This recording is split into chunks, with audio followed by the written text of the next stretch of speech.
келешектің қалай ойланды ақсақал? Сіздің территорияңыздан ауылдық округтың бұрын жаңалық қазір енді біздің ағамыз екен Жаралбай, мен де күшіңіздің нәрім боламын. Соның атындағы ауыл екен, ел екен бұл. Өткенде де айтқанбыз. Егер біздің жұмысымыз жүріп, осыдан обогатительный фабрика салатын болсақ, әрине осы елдің жағдайына қараймыз. Ай, мына жерде мына отар отырып, мына малшының, жылқышының ауылы еді, қойшының ауылы еді, сиыршының ауылы еді, ауысу қиын болыпты, көмектесеміз, көмектесеміз. Жаздың ізінде жайлау осы уақытта. Енді қазір кен орындары ашылуға соның уақыттардың төмен түсіп жатыр да.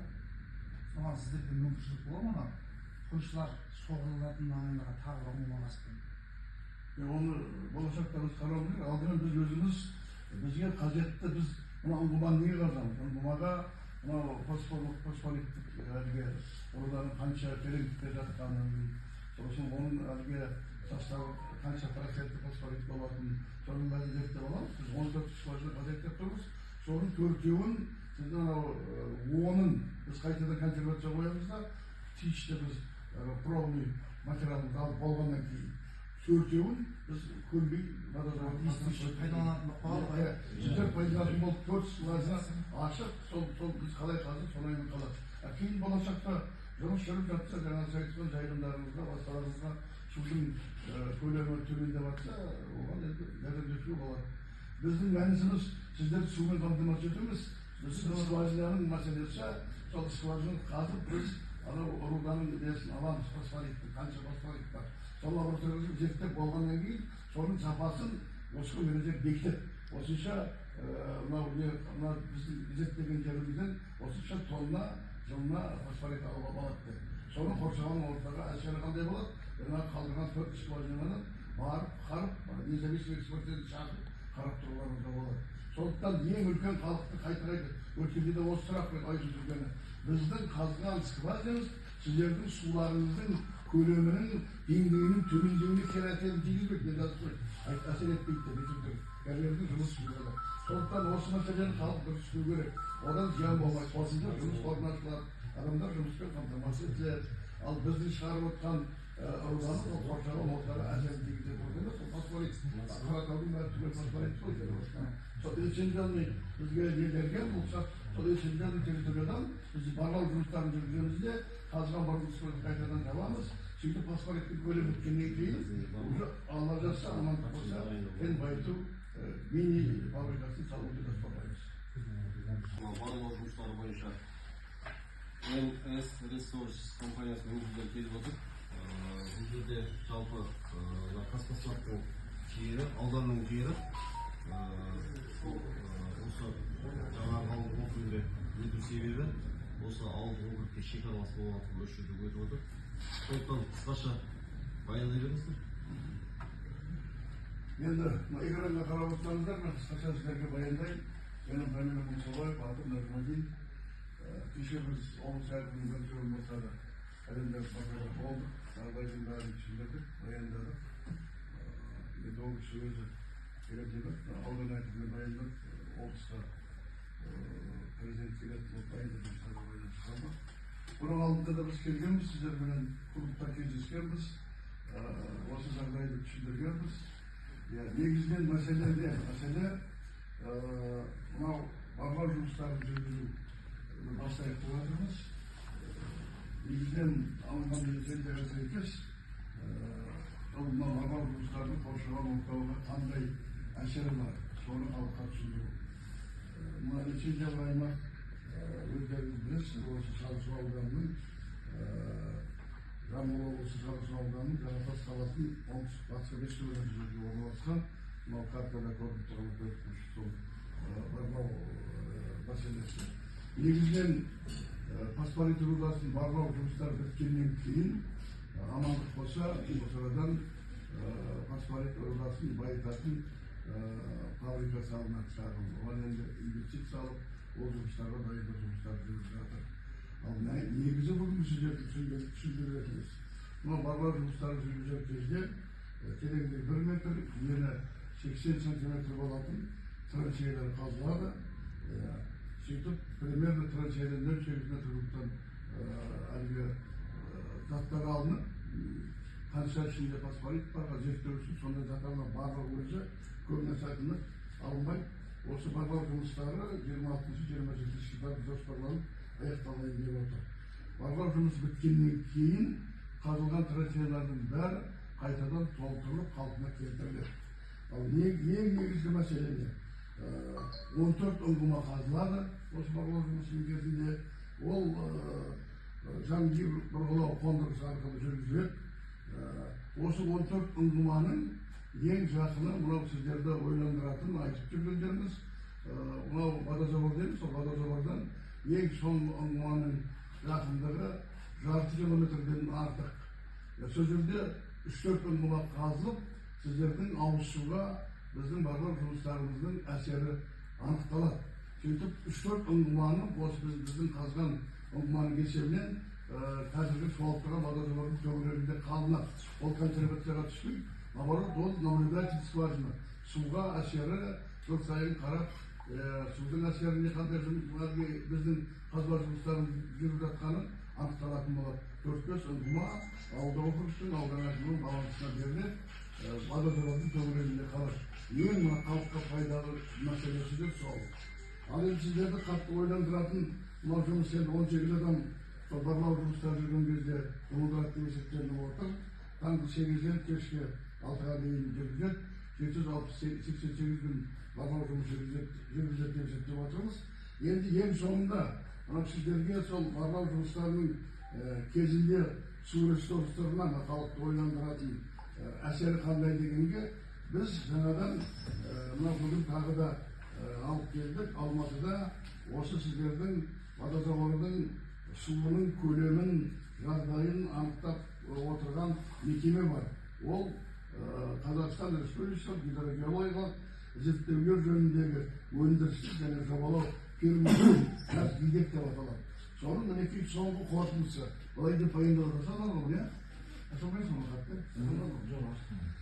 Ол былай баяндалады. 12-13 жылдар арасында Қазгидек гидрогеологиялық ғылыми зерттеу өндірістік компаниясы Беркутты су асты кен орнынан пайдалану жөнінде қорларын қайта бағалау мақсатында қосымша барлау жұмыстарын жүргізеді.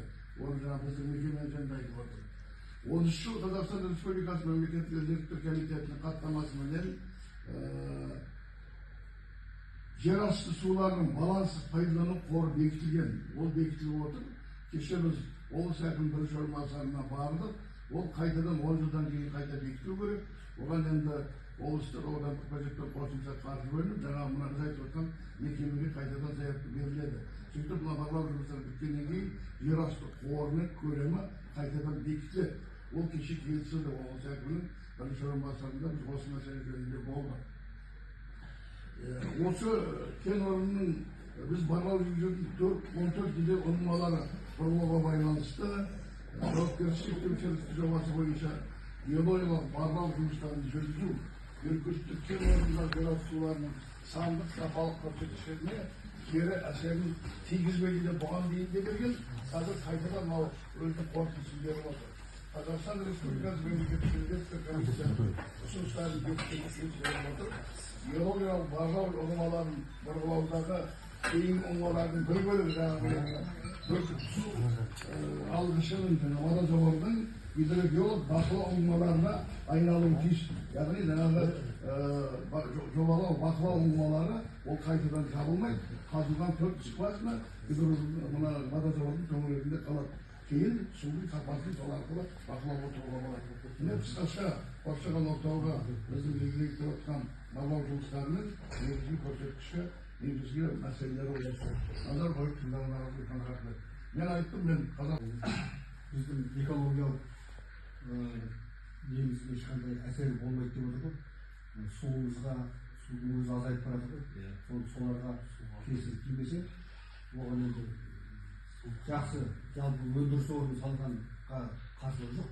Өндіріс дамыған елдер алға шығып кетіп жатыр ғой. Бізде өндіріс жоқ. Содан біз мешеу қалып отырмыз. Енді осы егер де өндіріс салатын болса, ауылдың адамдарына жұмыс қылып, еліміз өркендейді, экономикалық даму күшейеді. сондықтан да бұл кісілердің енді жаңағы мен бір ғана суымызға әсер етпесе ол енді уже біз қазбай тұрып мына сіздердің скважина водозабордың суын зерттеген соның сапасын бекіткен мекеменің мінекей соңғы хатына келіп отырмыз. Біздің мына барлау жұмысымыз сіздің суыңызға кері әсерін тимейді. Судың уровенінен де көлемінен де. Сондықтан оған уайымның керегі жоқ. Ал екінші мына жерде Болат Майдар Рамазанов деген азамат қатысып отыр мінекей. Біз қатар бірге жұмыс істедік. Біз қазақтың осындай инвестиция саламыз, елге көтеремін деген адамды қолдауымыз керек. Бұл кісінің әкесі анау Тәкежанов деген кісі болды, біресе министр цветной черный, соның первый зам болып істеген кісі Мінайдар деген ақсақал Рамазанов Өзбекстанда Рашидовтың кезінде ЦК Өзбекстанның бөлім меңгерушісі болған. Содан Алмалық деген үлкен қала бар қазір. Сол қалада бұл кісінің әкесінің атында көше бар. Сол Алмалық қаласының горно-водоводительный комбинаттың директор болған көкші. Бұл кісі де Москвадан үйретіп тұрып, сол жерде қатар жұмыс істеді, генеральный директор болды. Осындай қазақ инвесторлары қаптаған Қытайды қаптатқаннан гөрі, анау Ресейдің адамдар қаптатқаннан гөрі Москвадан үйретіп тұрып, тәжірибесі бар адамды пайдаланып, қайта қазақтың жігіттері мынау елді дамытуға мүмкіндік жасасын деген қарсы болмауымыз керек қой. Дұрыс, сіздің айтылғаныңыздың бәрі дұрыс қой, жалпы. Біздің осы екі ауылдың уайымдайтыны, халықтың уайымдайтыны, осыдан 12-ші жылы мына Еврохим ашылды. Еврохим ашылған кезде сол кезде естігеніміз мына өзен тоқтатады. Мына өзен, Белгі өзені тоқтап қалды. Біздің халық су бар жерде нәр бар ғой, білесіздер ғой. Мысалы, осы су мына жаққа аралап, Мая Тасқайдың барады. Мысалы, өткенде шалдар арыз жазып, мен барып көрсеттім. Ары қарай су жоқ өзі. Ол тоқтап тұрған су ертең тоқтайды. Ол әсер етіп, әсер етпей қоймайды. Ол қазғаннан кейін, скважина қазғаннан кейін, карьер болғаннан кейін бұл өзен. Жалғыз өзен да біздің жаңалықта ше.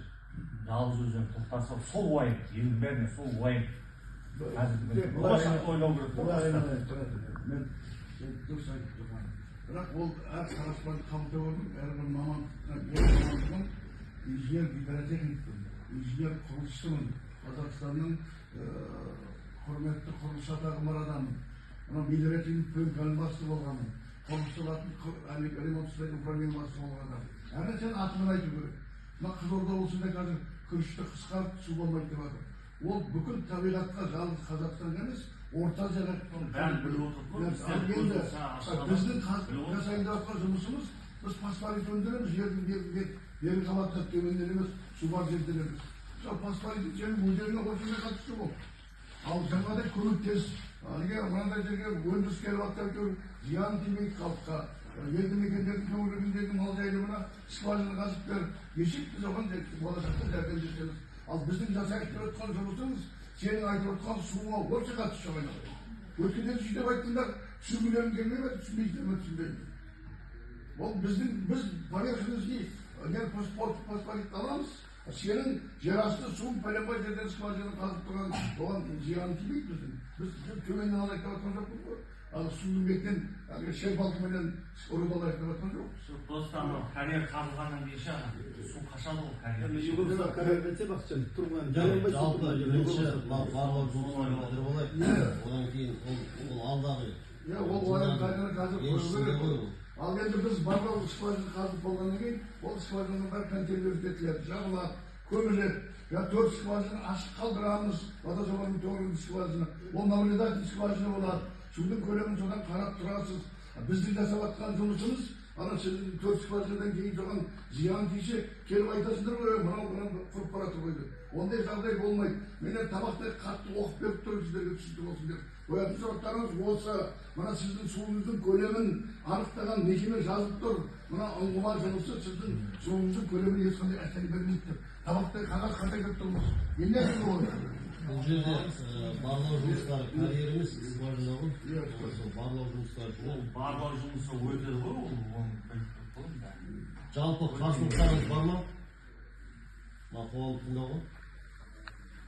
Қарсылық жоқ болса қабылданды. Құрметті тыңдаушылар, қатысушылар, келесі жұмыс регламентін жүргізуіміз керек алға. Баяндамашылар сөйлеуге 15 минут уақыттары берілді. Баяндамаларды талқылау 15 минутқа дейін. Қатысушылардың ескертулер мен ұсыныстар 10 минут, қорытындылауға 5 минут. Ұсынылған ережеге кім келіседі? Дауыс берулерін сұраймын. Кім қолдайды? Қарсы, қалыс. Жақсы, қабылданды. Жалпы тыңдаулардың қорытындылары бойынша жобалық материалдар бойынша барлық ескертулер мен ұсыныстарды енгізе отырып, Жамбыл облысының табиғи ресурстар және табиғат пайдалану басқармасының сайтында, сондай-ақ экопатылды танысуға болатын қоғам тыңдаушыларын хаттамаға енгізіп, соны таныстыруды ұсынамын. Мен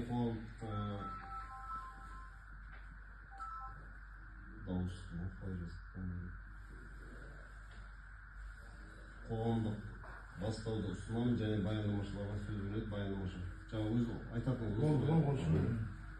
жақсы. Талқылауға көшейік. Кімнің айтары бар басқа? Осы тақырыпқа бойынша. Жаңағында оны 2 сұрақ болды. Ama protokolda жазылып соған менің жауабым бұл кісілердің қойған сұрағы protokolға енгізілсін. Жалғастық толық хаттамаларды бұл кісілермен жұмыс жүргізетін боламыз. Бұл кісілер келмей жатып жаңағы өкілдерімізге не көмек керек деп қазіргі таңда жағдайы төмен көпбалалы отбасыларға жаңа жылдық 80 сыйлықтар ұйымдастырып қойды қазір. Енді онымен тоқтамайды, алда дамыта береміз деп ойлаймыз. Енді алдағы уақытта аяқталғаннан кейін жұмыс фабрика жұмыс басталып жатса. Ол да жақсы, келгендеріңізге рахмет. Қоғамдық тыңдау осымен аяқталды.